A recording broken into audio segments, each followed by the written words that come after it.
공간 마법사라고 할게요. 사실 저희는 이제 디지털 미디어 기술을 활용을 해서 이런 오프라인 공간을 기반으로 이제 디지털 콘텐츠를 만드는 일을 하고 있는 회사고요. 새로운 형태의 이제 인터페이스, 디스플레이 이런 것들을 통해서 우리가 이렇게 살고 있는 공간 자체를 좀 새로운 경험으로 재창출하는 일이라서 이렇게 상상하던 것들을 현실로 만드는 일을 하는 그런 회사라고 이야기할 수 있을 것 같아요.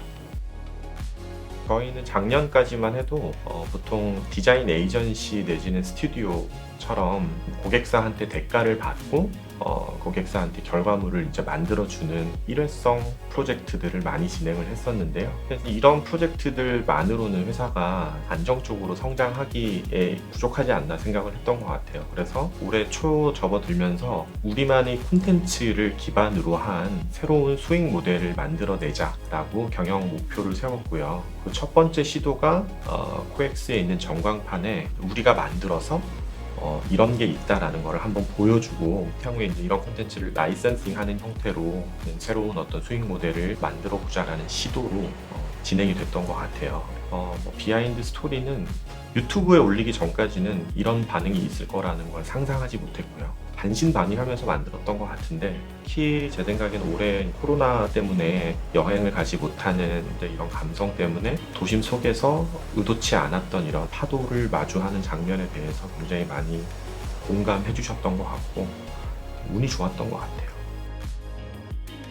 이제 저희가 에이스트릭트라는 별도의 미디어 아티스트 유닛 브랜드를 만든 거는 기존에 오랫동안 커머셜 액티비티만 해왔던 디스트릭트의 브랜드와는 다른 일종의 아티스트, 작가의 브랜드가 새롭게 필요하게 됐었고 이제 디스트릭트는 디자인 스트릭틀리라는 그 브랜드 철학을 가지고 있는데 아트 스트릭틀리라고 해서 에이스트릭트라는 일종의 미디어 아트 작가 브랜드를 만들고 국제갤러리랑 함께 이제 현대미술에 등단을 하게 된 거, 네, 그런 히스토리가 있습니다.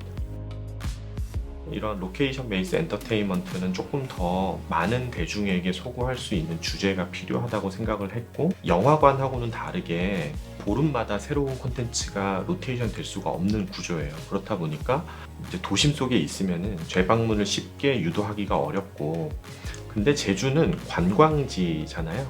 보통 제주도를 뭐 2년에 한 번, 3년에 한 번씩 가시는 내국인들이 가장 많다고 하고요. 근데 이런 관광지에 설립하면은 콘텐츠를 자주 교체하지 않더라도 꾸준히 안정적으로 사람들이 방문할 수 있다고 생각을 해서 일단 제주라는 곳을 계속 고집했던 것 같고 이번에 아르떼 뮤지엄이 이터널 네이처라고 하는 자연을 소재로 하고 있는데 우리나라에서 가장 자연을 상징적으로 떠올릴 수 있는 지역이 또 제주도라는 특성도 있는 것 같고 그리고 이미 제주에서 사업을 해봤기 때문에 제주가 좀 더 익숙한 것도 있었고 그래서 이번에 아르떼 뮤지엄도 제주에서 오픈을 하게 됐던 것 같아요.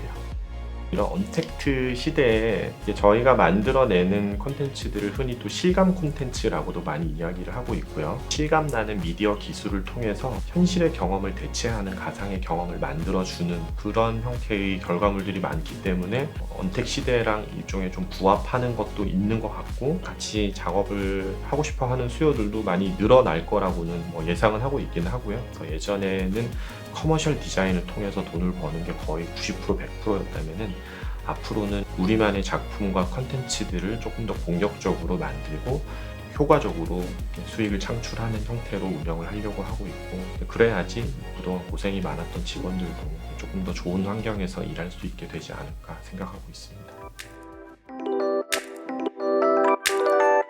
저희는 사실 창업한 지 벌써 한 16년 정도 된 회사인데요. 스파크 플러스에 입주하기 전까지는 사실 일반 오피스 빌딩에 저희가 다 인테리어하고 관리하고 뭐 이렇게 오랫동안 회사 생활을 했던 것 같아요. 사실 이런 공유 오피스라는 시스템이 점점 이렇게 보편화되는 걸 보면서 저런 공간에 들어가서 업무를 하면 업무를 위한 어떤 환경을 만들기 위해서 투자했던 시간과 사람과 비용을 좀 더 절약하고 업무에 집중할 수 있지 않을까라고 생각을 해서 공유 오피스에 입주를 해야 되겠다고 생각을 했고요. 입주를 하고 보니까 저희 생각이 맞았던 것 같아요. 네.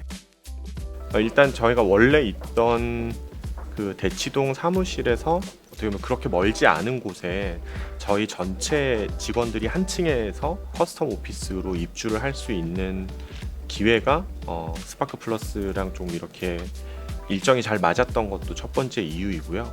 다른 브랜드들도 있긴 하지만은 입주를 할 당시만 해도 스파크 플러스도 계속 이렇게 좀 성장해 가는 그런 공유 오피스였는데, 또 그런 점에서 좀 이렇게 친근함도 많이 있었던 것 같아요. 이렇게 같이 어떻게 보면 성장해 가는 기업이 공유 오피스에 입주를 한다는 점도 좋은 점이었던 것 같고, 그리고 저는 개인적으로 전체 공간을 지배하고 있는 이런 컬러라든가 디자인이라든가 이런 것들도 좋았던 것 같아요.